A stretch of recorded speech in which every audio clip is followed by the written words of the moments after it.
This Bladerwrack seaweed likes to grow on rocky surfaces. It's very handy on estuaries because you can will see where there's a solid surface to stand on because it always grows on rocks.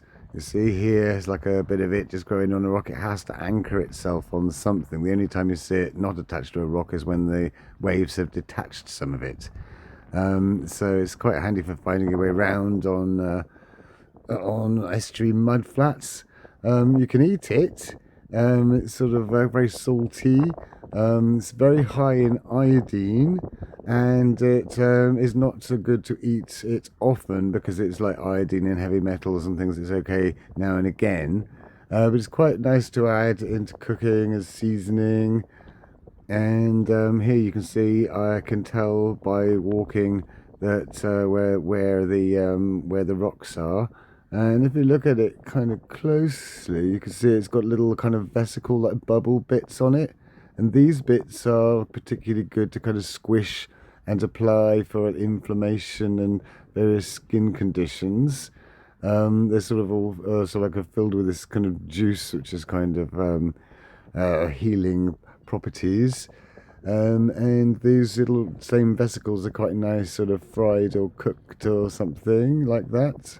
So it's a very common plant. It comes from the entire Atlantic coast, sort of from I suppose northern Spain up to kind of southern Greenland, and on the other side of the Atlantic from North Carolina up as far as Hudson Bay, and also the Baltic Sea, the North Sea, all of that kind of Atlantic coast area.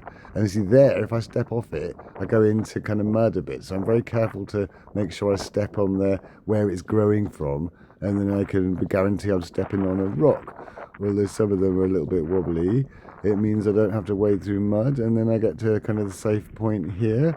This stuff is also very good when you find it detached on beaches, just to collect it and compost it, because it is very, very nutritious for vegetable gardens when it's rotted down.